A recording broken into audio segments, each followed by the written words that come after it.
I never thought a lawyer's office could feel like a battlefield. But as I sat in the polished conference room of Rowan and Price, staring at a row of frosted windows overlooking downtown Bellingham, that's exactly what it felt like. My sister Fiona looked radiant in the way she always did. Hair perfectly curled, her navy sheath dress hugging her frame like it was tailored yesterday. My mother, Judith, perched at her side with a hand resting possessively on Fiona's wrist. My father, Richard, was checking his watch, pretending he was too busy for all this. And me? I was just trying to keep my breathing steady. When Mr. Rowan finally entered, a hush settled over the table. He gave us all a polite nod, his silver hair catching the morning light. "Thank you for gathering today," he began, sliding a thick leather folder in front of him. "We're here to execute the last will and testament of Henry Whitaker." I swallowed. Even after 2 years overseas, the name felt like a splinter in my throat. Mr. Rowan adjusted his glasses. "To Fiona Ellis," he announced, "Mr. Whitaker has bequeathed a financial gift of $6 million, along with the Whitaker vacation property on Orcas Island." Fiona's smile was immediate, broad, triumphant, like she'd just won a contest everyone else forgot they'd entered. My mother's shoulders relaxed, her mouth curling in relief. My father nodded as if confirming something he'd expected all along. I felt a strange, hollow ache in my chest. "And to Marina Ellis," Mr. Rowan continued, flipping to the next page. "There is an addendum." I blinked. My mother's smile dimmed, her hand falling away from Fiona's wrist. Fiona frowned, an edge of irritation tugging her brow. Mr. Rowan reached beneath the folder and produced an envelope so worn it looked as if it had been carried in someone's pocket for years. He held it delicately by the corners. "This was left by Mr. Whitaker to be opened only in the presence of the immediate family," he explained. He turned the envelope so I could see the front. My name was written across it in my grandfather's unmistakable script, Marina. I pressed my palms flat to the table to keep them from trembling. Judith made a small, disapproving noise in her throat. "What is that?" she asked, her voice too casual to be sincere. Mr. Rowan ignored her.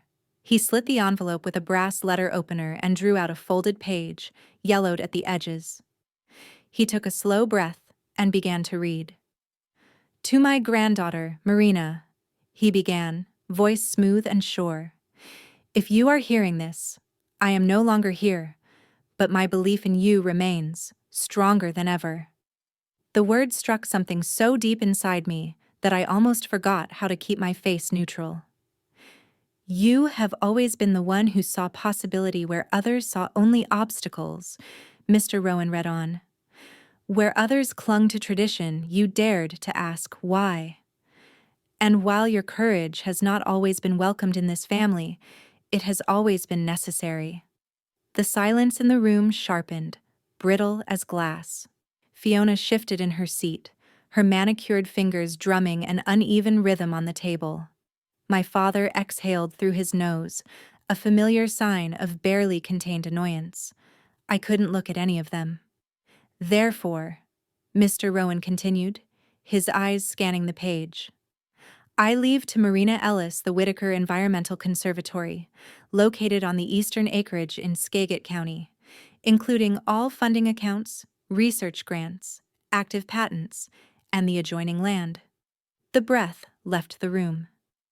Fiona was the first to react. She jerked upright, her chair screeching across the floor. "You're giving her the conservatory?"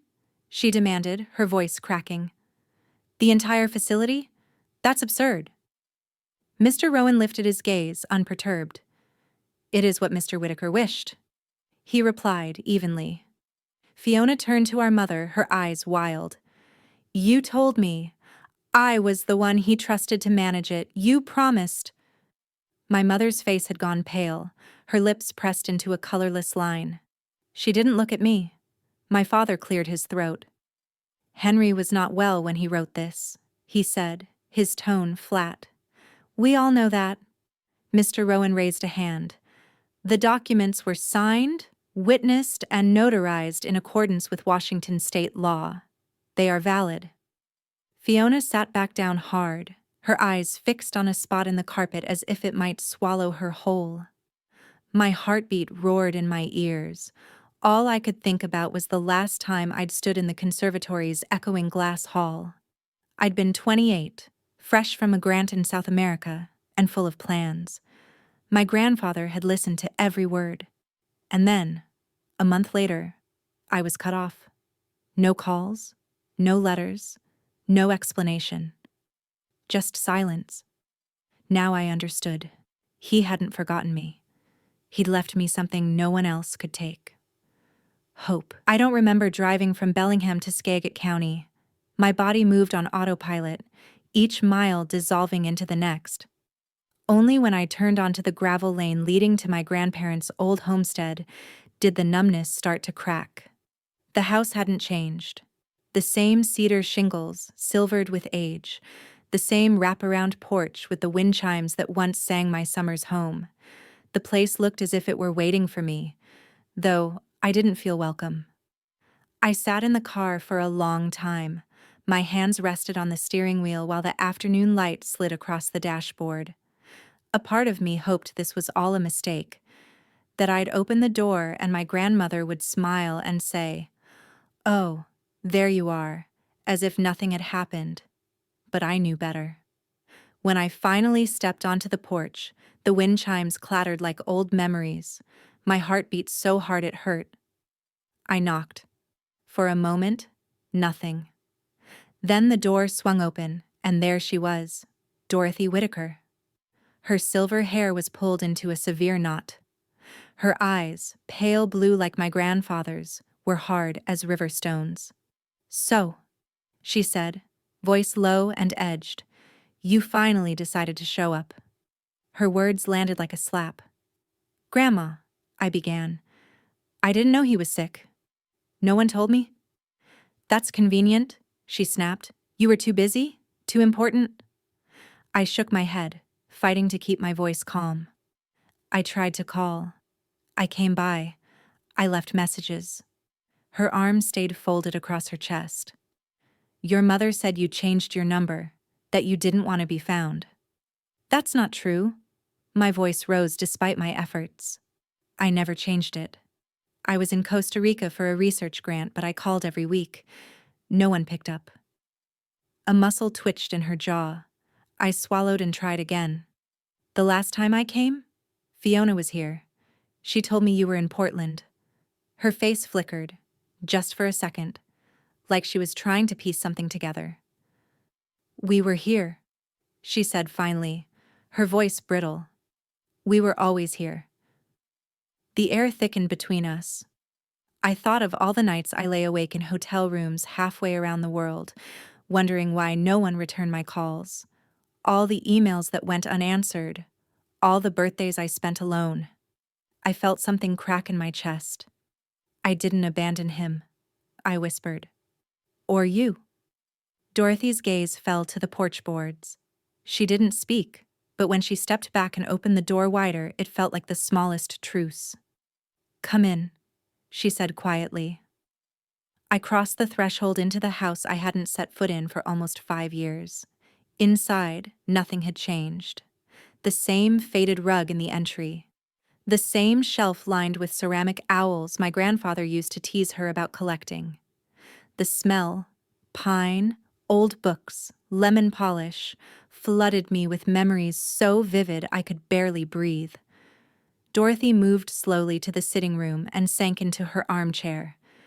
The afternoon sun slanted across her face, highlighting the deep lines around her mouth.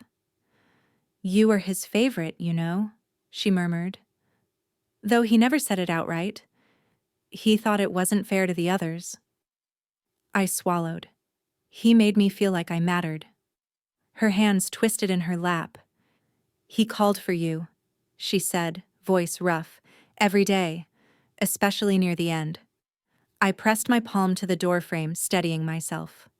"I didn't know," I whispered. "If I had, I would have been here." Silence. Then she pushed herself up from the chair and disappeared down the hall. I heard the creak of a cabinet door, the scrape of a drawer. When she returned, she held out a small leather-bound address book. "This is where he kept your number," she said. I took it gingerly and flipped to the worn page marked Marina. My heart stuttered. It wasn't my handwriting, and the number wasn't mine. "Grandma," I said slowly, "I've had the same phone number since college." Her eyes lifted to meet mine. For the first time, they looked uncertain. "Your mother," she began, then stopped. "Your mother said you changed it, that you didn't want to be involved anymore." I shook my head, feeling heat rise behind my eyes. "They lied to you. They made sure I couldn't reach you, and you couldn't reach me." Dorothy sank back into her chair. She looked suddenly older, fragile. My throat closed. "When was the funeral?" I asked, though I already knew.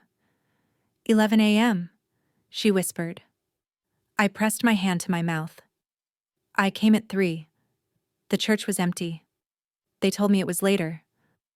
For a moment, neither of us could speak. The only sound was the old clock on the mantel, ticking off the seconds between us. Then her hand lifted, trembling, and settled over mine. "We know the truth now," she said. "That's what matters." I nodded, tears slipping down my cheeks. Outside, the wind picked up, brushing against the window like a memory trying to find its way home. The next hour felt like the long pause before a storm. Dorothy, Grandma, sat in her chair, unmoving except for her hands. They twisted together, then stilled, then twisted again. She didn't look at me as she spoke. "I called Mr. Rowan," she said quietly. "He's on his way. He said there are more documents. Instructions your grandfather left." I swallowed. What kind of instructions? Her eyes finally lifted. There was something steely behind them again, something I hadn't seen in years. "He said they were meant to be read only with everyone present," she answered. "Your parents, Fiona, all of us." A dull ache bloomed behind my ribs. "Are you sure?" I asked. "You don't have to do this now." She shook her head. Henry was clear. If he was gone, it all had to come out. And I'm done protecting people who never deserved it. The old rotary phone on the kitchen wall looked out of place in her hand as she dialed. Each number clicked heavily, like punctuation. I stood behind her, arms folded tight across my chest, as she waited for someone to pick up. When she spoke, her voice was calm but edged with iron. "Judith, you, Richard, and Fiona need to come to the house." I could hear my mother's voice faintly protesting on the other end. "No," Grandma interrupted. "Not later, now, within the hour." A pause. "No, Judith, I will not explain over the phone." Another pause. Then she hung up without saying goodbye. She turned to me.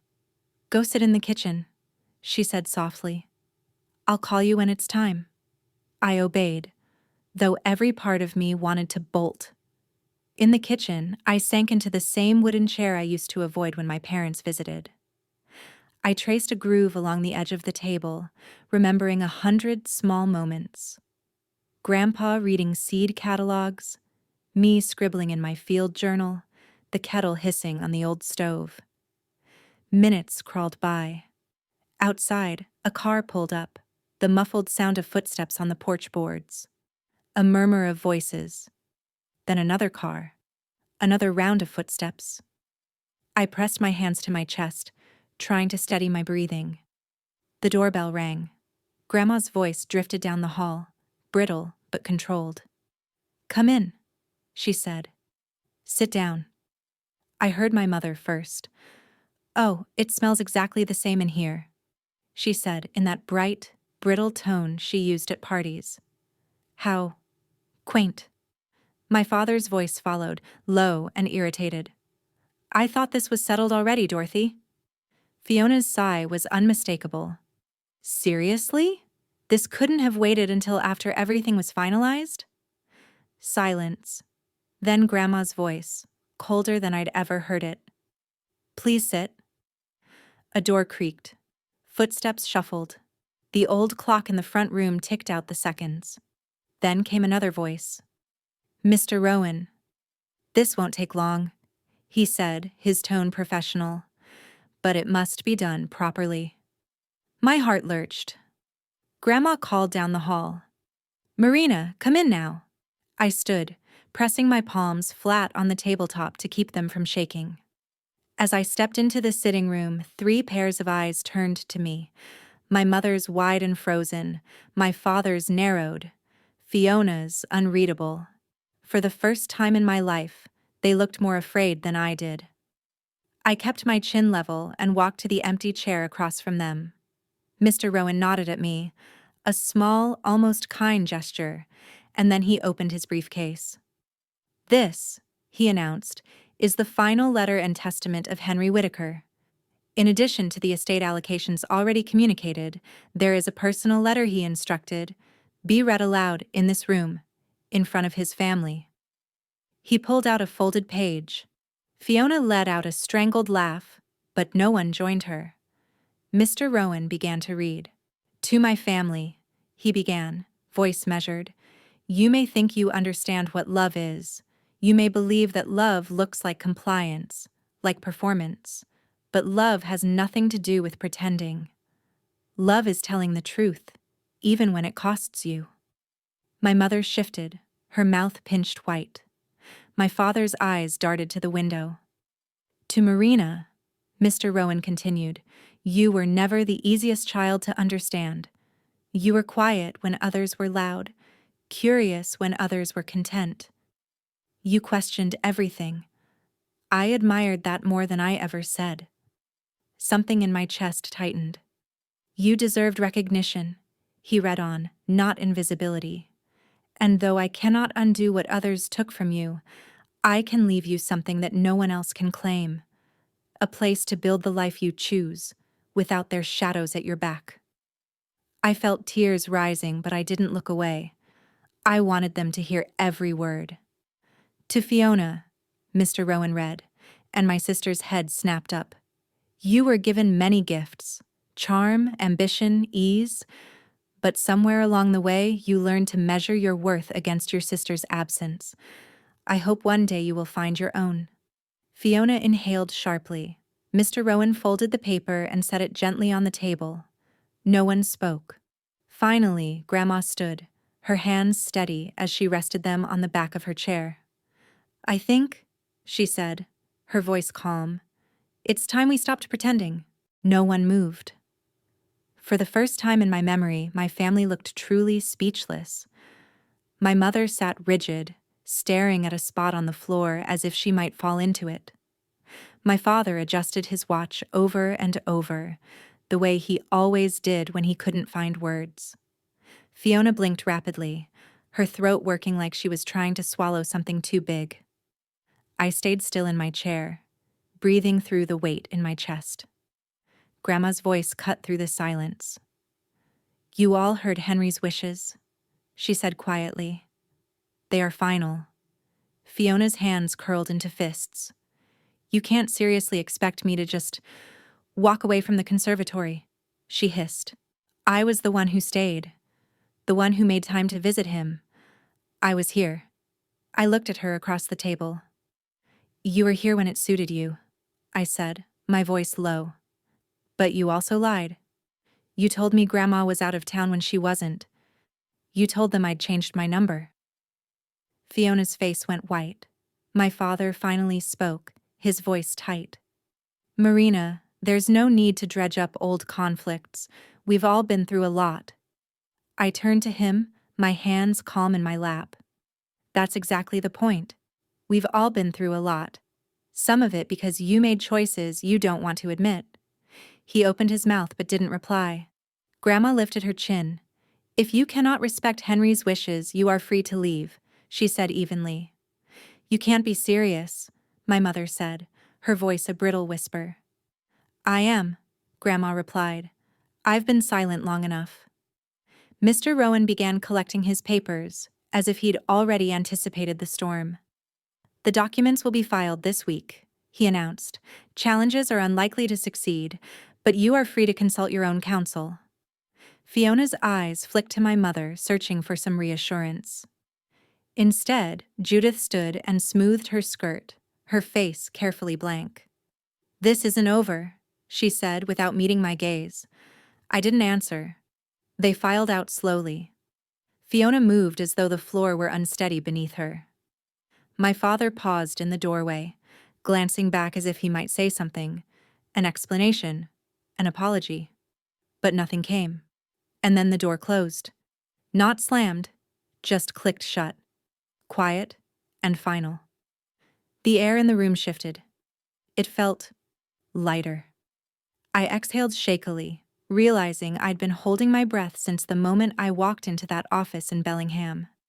Grandma sank back into her armchair. "I'm sorry," she said after a long moment. "For all of it." I walked over and knelt in front of her. "It wasn't your fault," I whispered. Her eyes searched mine. I believed them. "When they said you didn't want to be found, I believed it. And I let you go." A tear slipped down her cheek. "I didn't want to be gone," I said, my voice raw. "I didn't know how to come back." We stayed like that, her hand resting over mine, while the last of the daylight faded across the living room. At some point, Mr. Rowan quietly excused himself. When the house was silent again, Grandma pressed a small brass key into my palm. "Your grandfather wanted you to have this," she said. I closed my fingers around it. It was warm from her hand, heavier than it looked. "The conservatory," I guessed. She nodded. "He built it for you, long before you ever knew." The key felt like a promise I hadn't dared to make to myself. A promise that maybe, after everything, there was still something left to claim. The next morning, I woke in my old bedroom to the sound of rain. The wallpaper was the same, sage green with little sprigs of lavender. The quilt on the bed still smelled like cedar and laundry soap. I lay there, listening to the soft drumming on the roof, until the weight of what had happened the day before finally pressed me fully awake. I got up, dressed, and made a pot of coffee in the quiet kitchen. Grandma shuffled in a few minutes later, her robe belted tight. "You going up there today?" she asked, voice raspy with sleep. I nodded. "I think I have to." She smiled a little. "He'd be glad." We drank our coffee in silence. When I stood to leave, she reached for my hand. "Don't let them make you feel unworthy," she said. "Not ever again." "I won't," I promised. And for once, I believed myself. When I pulled up to the conservatory, my heart nearly stopped. It looked nothing like I remembered. From the outside, it was just a long, low building tucked between two ridges, the pine trees pressing in like old sentinels. The glass walls gleamed even in the gray light. I unlocked the door with the brass key and stepped inside. And I felt it immediately, that hush of possibility. The air smelled of soil and rain and something bright I couldn't name. Tables lined the walls, each one meticulously organized. Microscopes, soil sensors, seed trays labeled in my grandfather's hand. In the center of the room sat a workbench. On it was a leather-bound journal. I walked over slowly, my pulse loud in my ears. The cover was scuffed from years of use, but when I opened it, I saw my name on the first page, written in careful block letters, for Marina. My throat closed. He hadn't just left me property. He'd left me faith. I stayed in the conservatory all afternoon. I moved from table to table, touching every tool, every labeled box. My grandfather's notes were stacked neatly in a cabinet by the north wall, years of research he'd never published. I flipped through pages filled with his broad, deliberate handwriting, experiments on drought-resistant crops, sketches of irrigation models, lists of students he'd hoped to mentor one day. It was like finding a map back to the version of myself I'd almost forgotten. The version who didn't apologize for her questions. The one who believed curiosity was a kind of devotion. By evening, the rain had tapered into a light mist. I stood in the doorway, watching the fog drift between the pines, and realized I didn't want to leave. So I didn't. I drove back to town, picked up a sleeping bag and groceries, and returned to the conservatory. That first night, I slept on the floor under the skylight. The darkness felt vast but not empty. And for the first time in years, I didn't feel like I had to prove my right to exist. Over the next few weeks, I began to rebuild. I called 2 colleagues from graduate school, Erin Patel and Mei Lin, and asked them if they'd be interested in helping me launch a pilot program for sustainable agriculture. They didn't hesitate. The 3 of us worked 12-hour days cleaning the labs, calibrating equipment, repairing old irrigation lines that had rusted in place. At night, we'd sit cross-legged on the floor, eating takeout, planning out grants and proposals. It wasn't glamorous. The heating system failed twice that winter, and we wore coats indoors until we could get a repair crew to drive out. We ruined our first crop trial because of a miscalculated pH balance in the soil. But even when everything went wrong, we kept going. Because here, no one told me I was too much, too intense, too eager. Here, being fully myself wasn't something I had to apologize for. In the spring, we applied for a local grant to fund a community program teaching sustainable gardening to rural schools in the Skagit Valley. When the grant committee invited me to present in person, I nearly said no. Standing in front of strangers, defending my ideas, had always felt like walking a tightrope while my family watched from the sidelines, waiting for me to fall. But I remembered my grandfather's words in that letter. You deserved recognition, not invisibility. So I put on a navy blazer, printed out my proposal, and drove to the county building with my hands shaking on the steering wheel. The committee was a row of polite faces behind a long table. They asked me about our budget, our research goals, our plan for community outreach. And as I spoke, something strange happened. The shaking stopped. I realized that for once no one in that room had known me as the inconvenient daughter or the quiet sister. They only knew me as the scientist standing before them. By the time I left, I didn't care whether we'd won the grant or not. I'd shown up. I'd told the truth. A week later, the letter came in the mail. We'd been awarded full funding for the pilot program. I sat on the porch steps of the conservatory, the letter trembling in my hands. For so long, I'd believed the only way to earn love was to shrink myself, to stay out of the way, to never need too much or hope too loudly. But my grandfather hadn't left me this place because I was quiet. He left it because I was determined, because I'd never stopped believing that the right question could change everything. By summer, 12 students were enrolled in the program. They came from towns so small most of their schools still used outdated science textbooks. The first day, I handed each of them a leather-bound field journal, just like the one my grandfather had left for me. Inside the cover, I'd stamped a quote he used to say whenever I got discouraged: "Write the things they don't understand. One day, the world will." That afternoon, as the kids fanned out across the demonstration gardens, a girl named Emma caught my sleeve. She was 11, her hair pulled into 2 uneven braids. "Ms. Ellis," she whispered, holding out her notebook. "Do you really think people will care about what I write?" I crouched beside her and rested my hand over hers. "I don't just think," I said. "I know." She looked at me like I'd handed her something precious. And maybe I had. That night, I sat at my grandfather's old workbench, the journal open in front of me. Rain tapped softly against the glass walls. I thought about the girl I used to be, the one who thought she had to earn her place at the table. And I realized something simple and true. This place was never just about me. It was about what could grow if you gave it room to breathe. 3 years later, I was standing in the conservatory's new greenhouse when I got the email.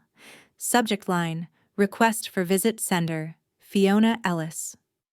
I read it twice. Part of me wanted to ignore it, to pretend it didn't matter, to keep my distance and my peace.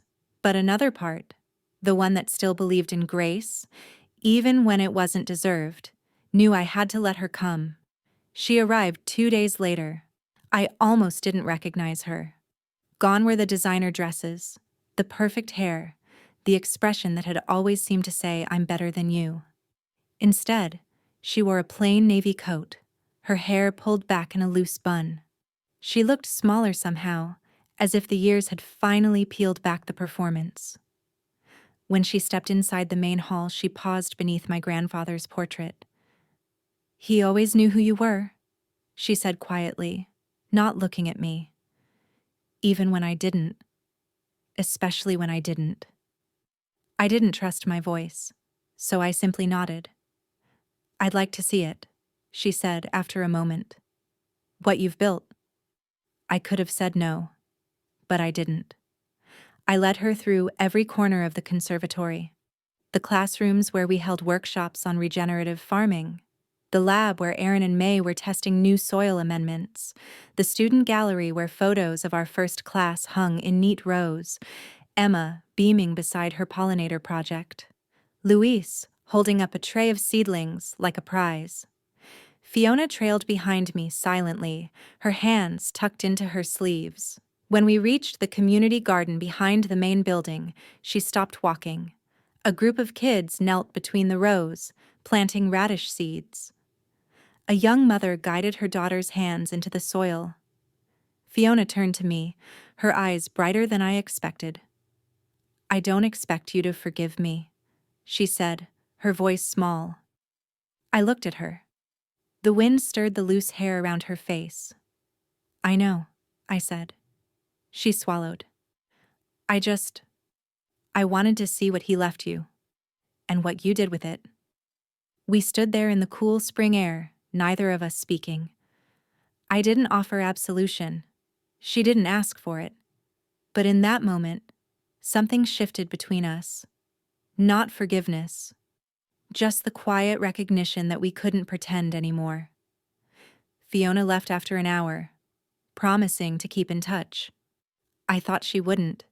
But that summer, she emailed again, asking if she could help with the student presentation workshops.